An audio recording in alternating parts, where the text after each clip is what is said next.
Անունով և որդվո և ոգույն սրտու ամեն, ոչ զայս աղաչեմ, զի բարձես զնոսա հաշխարե, այլ զի պահեսես զնոսա իչարե, ոչ թե աղաչում եմ քեզ, որպեսզի նրանց վերցնես աշխարից,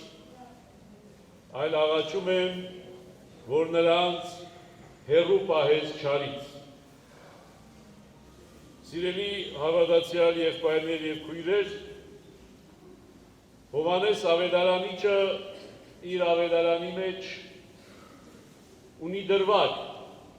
երբ որ մոտենում է մեր Տիրոջ երկրավոր կյանքի վախճանը, որոշ հորդորներ է փոխանցում իր աշակերտներին, և նաև այդ հորդորները փոխանցում է նաև աղոթքի տեսքով, և ասում է, աղաչում եմ քեզ, երկնավոր հորն է դիմում, ում հետ մնայուն միության, հավերժական միության մեջ էր, աղաչելու, խնդրելու, որևիցի անհրաժեշտություն չուներ, բայց մեզ աղոթելու ձևը սովորեցնելու համար օգտագործում է այդ կապը, մարդկայինորեն, մարդկային կապը, աղաչելով երկնավոր հորը, որ նշանակում է, թե իրեն, և ասում է, ես այս աշխարհից չեմ, և իրենք էլ այս աշխարհից չեն։ Առաքյալների մասին խոսում է ասելով, որ իրենք նույնպես այս աշխարհից չեն, ինչպես ես չեմ այս աշխարհից։ Բայց դրա համար, որպեսզի պարզ դառնա, թե ինչ է ուզում ասել, և պարզ դառնա նրանց և իր տարբերությունը, շարունակում է այս խոսքը ասելով, բայց ոչ թե աղաչում եմ, որ իրենց վերցնես աշխարհից, այլ որ իրենց հեռու պահես չարից։ Այսօր աշխարհից վերցվածների մեկի հիշադակն է, Եղիա մարգարեի հիշադակն է, ով վերցվեց աշխարհից, ինչպես իրենից առաջ Ենովկը։ Ուրեմն դեպքեր կային, և ակնարկում է Տերը շատ հստակ կերպով, ասելով, որ այս առաքյալների հետ մի վարվիր այնպես, մի արժանացրու այն պատվին, ինչը որ արժանացրիր Ենովկին և Եղիային, ովքեր այս աշխարհից չէին, ովքեր այս աշխարհին արժանի չէին այդ բառի ամբողջական կատարելության իմաստով, որովհետև Աստվածաշունչը ասում է, Ենովկը այնքան կատարյալ գտնվեց, որ Աստված վերցրեց նրան աշխարհից, չարժեց, որ ինքը իր արդարությամբ մնար այս աշխարհի մեջ, որի իշխանը սատանան է, ժամանակավոր իշխանը սատանան։ Նույնը Եղիայի պարագային, Եղիան այնքան հզոր գտնվեց, որ կանգնեց մենակ չարիքի իշխանության դեմ, բահաղի իշխանության դեմ, և մենակ աղոթեց, ասում է, և երկիրը անձրև չտեղած 3 տարի և 6 ամիս։ Հետո աղոթեց, և երկիրը տվեց անձրև, երկինքը տվեց անձրև, և երկիրը տվեց պտուղ։ Եվ այդպիսի կատարելության հասած մարդը արժանացավ տեղափոխվելուն դեպի երկինք։ Եվ այսօր իր հիշադակն է, մեր Տիրոջ հարության ֆինանս շրջանից հետո մեր եկեղեցին հիշեցնում է երկրավոր մահկանացու մարդու հափշտակումը դեպի երկինք Եղիա մարգարեի միջոցով։ Եվ այսօր ահավասիկ ուզում ենք խոսել մեր Տիրոջ կողմից Եղիայի պարագայով այդ երկիր տեղափոխվելու անհնարինության մասին մեր պարագային, որովհետև Տերը աղաչում է ասելով, չեմ ուզում, որ իրենք վերցվեն աշխարհից, թեև այս աշխարհից չեն։ Ինչ է նշանակում այս աշխարհից չլինել։ Նշանակում է, ինչպես Տերը ասում է, ես այս աշխարհից չեմ, նշանակում է երկնքի բնակիչ։ Երկնքին պատկանող, ոչ թե այս հողին պատկանող էություն, այլ երկնքին պատկանող էություն։ Ոչ թե հողի եւ հողայինի մասին մտածող, այլ երկնքի եւ երկնայինի մասին մտածող։ Երկնքի արքայության քաղաքացիներ, թեև այս աշխարհում գտնվող։ Եվ ահավասիկ առաքյալներով սկսվում է այդ կարգավիճակը՝ լինել աշխարհի մեջ եւ չլինել աշխարհից։ Լինել աշխարհի մեջ, բայց չլինել աշխարհի հետ։ Լինել աշխարհի մեջ, բայց լինել այդ աշխարհին դեմ։ Ահավասիկ Տիրոջ կողմից հաստատված առաքելությունը առաքյալների եւ իր հաջորդների։ Եվ այստեղ շարունակում է Տերը ասելով, ուրեմն չեմ ուզում, որ իրենց վերցնես, երկինք հափշտակես, բայց ուզում եմ, որ իրենց հեռու պահես չարից։ Ինչ է նշանակում հեռու պահել չարից։ Մենք առաջին հերթին անմիջապես այս արտահայտությունը հասկանում ենք, այսինքն չարի հետ չհանդիպել, չարը շրջանցել, չարից խուսափել, չարին չթողնել, որ մոտենա։ Առաջին հերթին այսպես ենք հասկանում, բայց Տիրոջ մտածումը բնավ այդ չէ։ Ինչպես հայրների մեջ նույնպես, երբ որ ասում է հրգիր մեզ չարից, մտածում այդ չէ, որ չարը մեզ երբեք չհանդիպի։ Այդ չէ, այլ որ չարին հաղթելու հնարավորություն ունենա, չարը իրեն չնվաճի, չարին չպարտվեն, այլ կարողանան բարի պատերազմը պատերազմել եւ չարին հաղթել։ Պահել, հեռու պահել չարից, ուրեմն ոչ թե նշանակում է խուսափել, շրջանցել, շատ հաճախ, ինչպես ասի, այդպես ենք մտածում, եւ մեր աղոթքներն էլ այդպես ենք առաքում առաստված։ Ոչ թե ուժ ենք խնդրում Տիրոջից չարի դեմ պայքարելու, այլ խնդրում ենք, որ ինքը մեզ չարին չհանդիպեցնի։ Բայց աստվածային ծրագիրը այդ չէ, եւ քրիստոնյայի առաքելությունը այդ չէ, եւ եկեղեցու առաքելությունը այդ չէ։ Եկեղեցու առաքելությունը այս աշխարհի դեմ պատերազմել եւ այս աշխարհում հաղթանակ տանելն է երկնքի թագավորության համար։ Ոչ թե պատերազմից խուսափելն է, այլ պատերազմում հաղթելն է։ Ոչ թե հեշտ խաղաղություն ձեռք բերելն է, այլ հաղթանակած պատերազմ ունենալն։ Ուրեմն մենք այս աշխարհում գործում ենք ոչ թե որպեսզի խաղաղ եւ ապահով եւ հանդարտավետ կյանք ունենանք։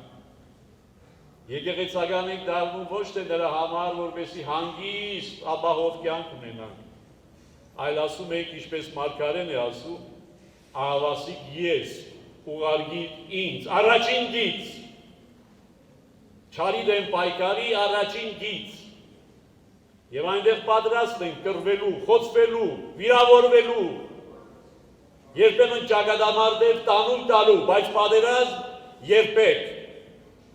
Ինչու, որովհետև մենք չէ, որ պատերազմում ենք, այլ Աստված մեր միջոցով։ Հետևաբար մնայուն սխալ է այն մտածումը, մտածել, թե եկեղեցում լինել կամ եկեղեցական լինել նշանակում է հեռու լինել բոլոր տեսակի չարի խարդավանքներից։ Ընդհակառակը հոգևորական լինել նշանակում է գնալ ընդդեմ չարի խարդավանքների, քանդել թագարտները, լուծել կապանքները, ոչնչացնել չարի մեքենայությունները, այո, երբեմն վիրավորվել,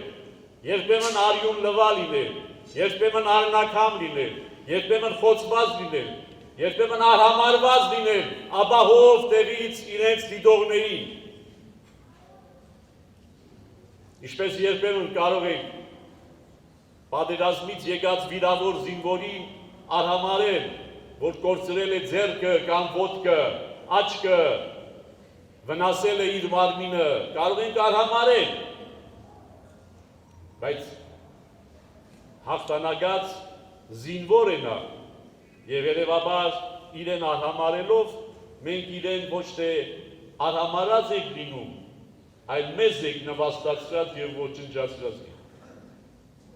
Ուրեմն նույնը, երբ որ պատերազմի դաշտից, չարի դեմ պատերազմի դաշտից մի պա վերադարձած կամ մի պա ապակինվող հոգևորականի ենք տեսնում, որը չարից խոցված է եւ արնակամ է, ոչ թե պետք է ուրախանանք, ցնծանք եւ հարվածենք, այլ պիտի աղոթենք նրա համար, որպես ինքը կարող ապակինվել եւ վերադառնալ ռազմի դաշտ, շարունակելու համար պայքարը եւ պատերազմը բարի ավարտի հասցնելու համար։ Ահավասիկ այս իմաստով է Տերը ասում. պահիր նրանց չարից։ Ոչ թե այնպես արա, որ չարին չհանդիպեն, այլ այնպես արա, որ չարին միշտ հաղթեն։ Այնպես արա, որ չարը իրենց չնվաճի։ Այնպես արա, որ չարից չպարտվեն։ Եվ ահավասիկ, եկեղեցվո պատմությունը ցույց է տալիս այն, որ իրոք լինում են դեպքեր, երբ որ ճակատամարտ, որևէ մի ճակատամարտ եկեղեցին տանուլ է տալիս, եւ թվում է, թե չարը հաղթել է եւ ուրախանում է իր հաղթանակով, բայց եկեղեցին հավաքում է իր ուժերը, խնամում է իր վերքերը, բուժում է իր ստացած հարվածները եւ գրանցում է հեշտական հաղթանակ։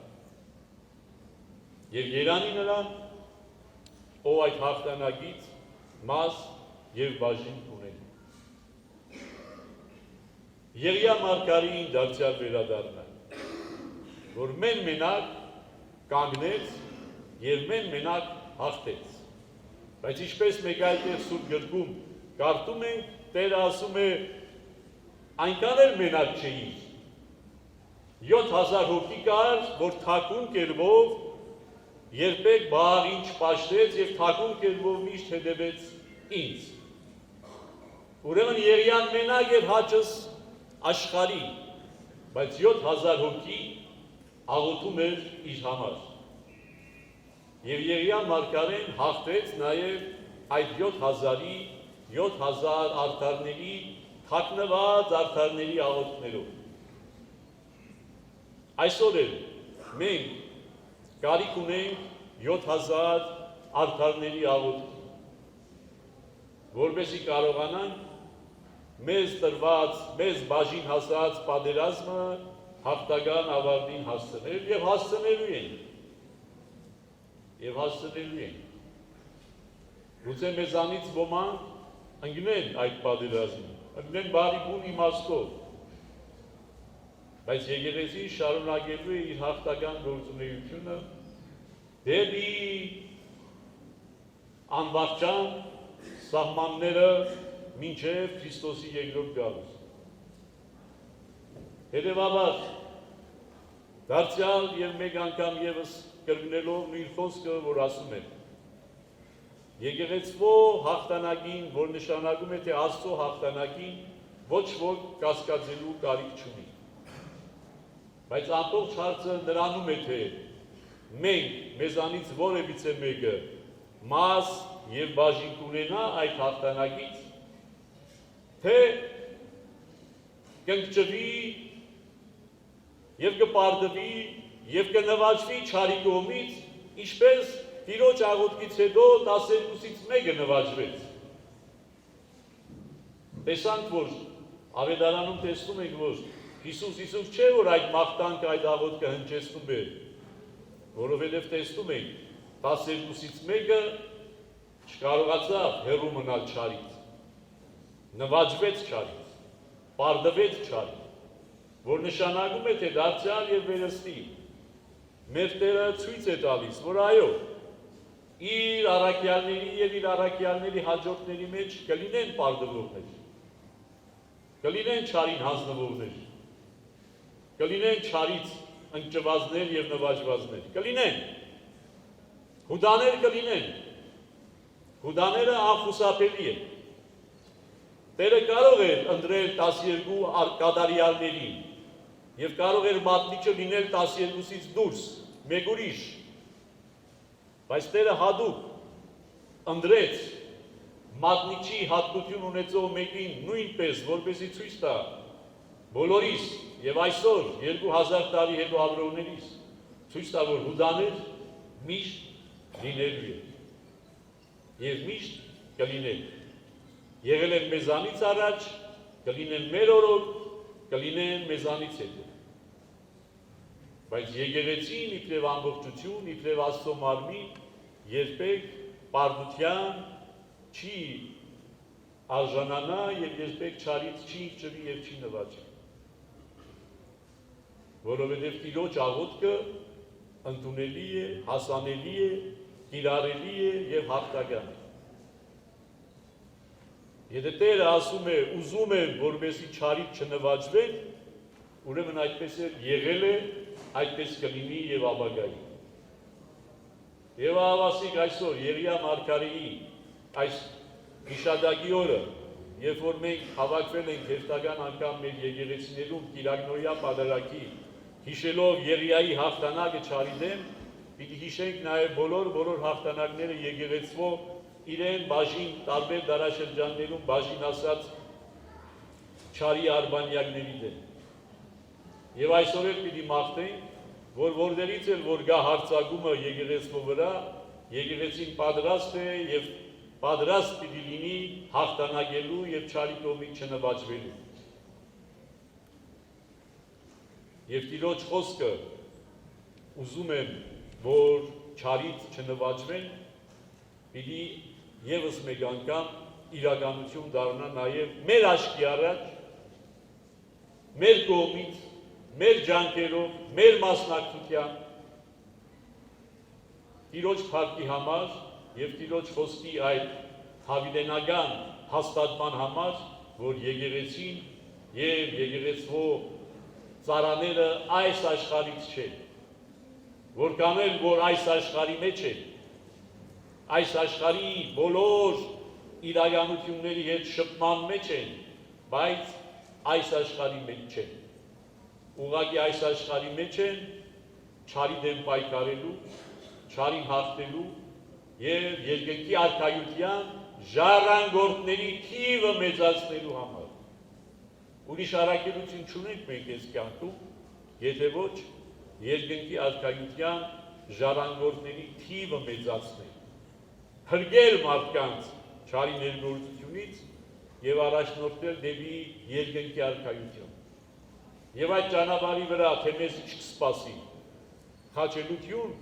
թե մեկ այլ փորձություն, այդ ամենին պատրաստ պետք է լինենք և ենք։ Եվ աղոթում ենք, որ մեր ժողովրդին Տերը տա իմաստություն, խելք, կարողություն, գոնե այս հանգրվանին զանազանելու չարն ու բարին, և մերժելու չարը և գրկելու բարին։ Թող Տիրոջ սերը և օրհնությունը լինեն մեր ժողովրդի բոլոր զավակների հետ, այժմ և հավիտյանս, ամեն։